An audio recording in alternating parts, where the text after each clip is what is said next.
On sent aujourd'hui la frustration gagner les citoyens parce qu'ils se rendent compte dans cette crise, mais ce n'est pas nouveau. Hein. C'est face, je gagne, pile, tu perds. Bon, c'est toujours la même chose et c'est toujours les riches qui s'en sortent. Et si l'euro explose, ça c'est clair que ce ne sera pas les grands banquiers qui vont en souffrir. Leur argent est à l'abri. Ils ont fait des investissements nécessaires pour ne pas être touchés. Ça sera le citoyen lambda qui souffrira principalement. Mais petit à petit, on assiste à une prise de conscience des citoyens qui en ont ras-le-bol. Mais en même temps, ces mêmes citoyens, pour qui votent-ils ?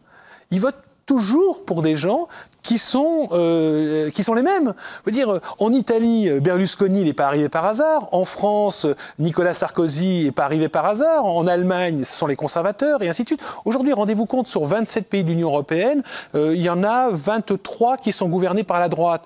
Et la gauche est éliminée de tous les pays. Donc, les choses ne changent pas. Ce n'est pas les Verts qui gagnent les élections. Ce ne sont pas des partis qui proposent autre chose. Ce sont les partis qui sont responsables du marasme dans lequel nous sommes aujourd'hui.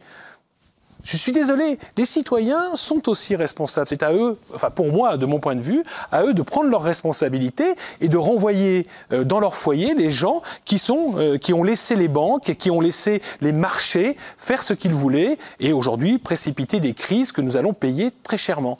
Ce n'est pas toujours la faute des autres. Dans le temps, dans l'espace, essayez de chercher quelque chose qui soit équivalent à ce que nous faisons au sein de l'Europe. C'est-à-dire la mise en commun volontaire de nos souverainetés, le partage de nos souverainetés. Je veux dire pacifiquement, c'est pas un empire, c'est pas un pays qui impose sa volonté à un autre. On a tous fait en Europe ça, l'Union soviétique, la France de Napoléon, l'Allemagne nazie, on a tous tenté de dominer les autres. Là, c'est pas du tout comme ça que ça fonctionne.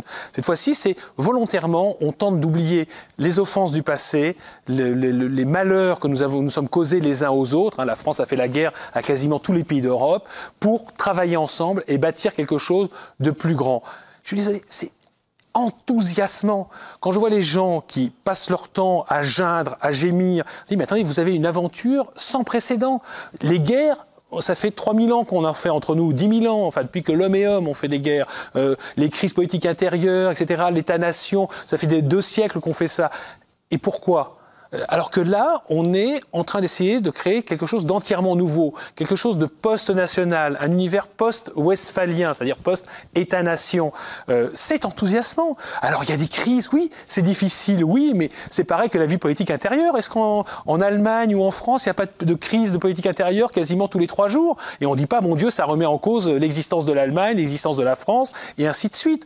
Mais à Bruxelles, je trouve que c'est tout à fait passionnant. Alors, à nous, journalistes, de rendre cette aventure passionnante. Parce que très souvent, on lit des papiers ou on voit des reportages qui sont vraiment, franchement, très ennuyeux. Mais on peut raconter des histoires à propos de l'Union européenne et on peut rendre cette aventure passionnante. Et moi, je viens, vous savez, je suis d'origine lorraine, des frontières, et dans notre chair, dans notre sang, on sait ce que c'est de se faire la guerre, on sait ce que c'est que la grandeur de l'État-nation, parce que nous sommes les premiers, nous sommes en première ligne quand ça ne fonctionne pas. Et ça, c'est quelque chose aussi qui explique peut-être mon engagement européen.